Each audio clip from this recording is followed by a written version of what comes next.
There are friendship bracelets, and I received a bunch of them being there, but I wanted to give Taylor Swift one with my number on it. Did you ever wonder how Taylor Swift and Travis Kelce began dating?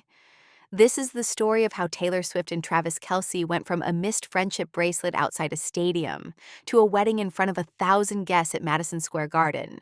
And it took 3 years, one Super Bowl, one album, and a ceremony that half of New York tried to spy on before it happened. Summer of 2023 is where it begins, during the first year of Swift's Eras tour, when Kelce, a tight end for the Kansas City Chiefs, tried to meet her after a show and never made it past security. Weeks later, on New Heights, the podcast he co-hosts with his brother Jason, he admitted the whole thing on air. "I was a little butthurt I didn't get to hand her one of the friendship bracelets I made for her," he said, adding that he'd wanted to give her one with his own number on it. That confession found its way back to Swift. Sweet appearances at Chiefs games followed that fall, and Swift found herself getting a crash course in what a tight end actually does, while cameras caught her reaction to every play. Sports broadcasters who had never once said her name before were suddenly explaining her discography during commercial breaks. February 2024 changed things again. The Chiefs won the Super Bowl, and Kelce ran straight to find her on the field before he found almost anyone else.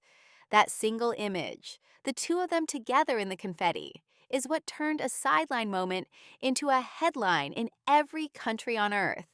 None of it slowed down from there. August 2025 brought Swift back to New Heights to announce her 12th studio album, The Life of a Showgirl, which she said had been shaped by their relationship, and the engagement landed a year later in mid-August. Fans had already clocked some suspicious timing online, 13 days before the announcement, and their math turned out to be right again. Asked about wedding planning that October on the UK's Heart Radio, Swift admitted she'd never obsessed over the idea of a wedding, not until she met the person she actually wanted one with.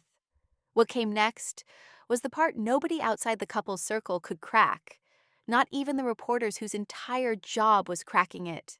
June 24th, 2026, the New York Times reported a permit filed for street closures around Madison Square Garden from July 2nd through the 4th, and a city official confirmed to the paper it was for a wedding.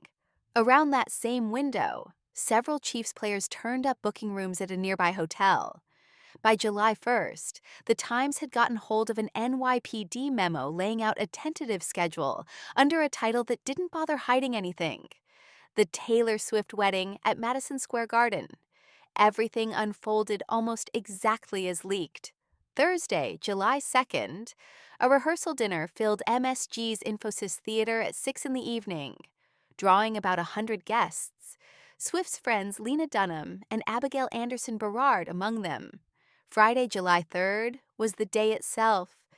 Doors opened around 4 in the afternoon for a cocktail hour on the arena's 6th floor, and the ceremony and reception got underway around 5:30. Roughly 1,000 guests filled the venue, according to law enforcement sources, and security wasn't left to chance, with 135 NYPD officers posted around the building, streets shut down, and barricades keeping crowds off the sidewalks. Inside, Adam Sandler, the couple's friend who'd given Kelce a small cameo in Happy Gilmore 2, officiated. George Stephanopoulos, who attended alongside his Good Morning America co-anchors, later called the ceremony moving, praised Sandler as funny and touching, and described the vows as real, vulnerable, serious and silly, deeply loving, all in the same breath. Swift's aunt, Robin Gentry, put it more simply to Reuters: "They cried, they laughed, they danced, they hugged, they kissed."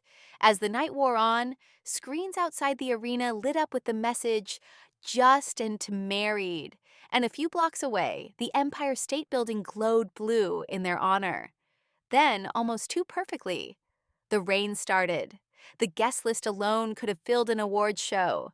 Selena Gomez, Gigi and Bella Hadid, Bradley Cooper, Steven Spielberg, Dakota Johnson, Hugh Grant with his wife Anna Elizabeth Eberstein, Jason Sudeikis, Jennifer Lopez, Jimmy Fallon, Zoe Kravitz, Chris Rock, Ethan Hawke, Gwen Stefani, Benson Boone, Ed Sheeran, and Ice Spice all showed up, alongside country stars Miranda Lambert, Kane Brown, Little Big Town, Kelsey Ballerini, and Maren Morris.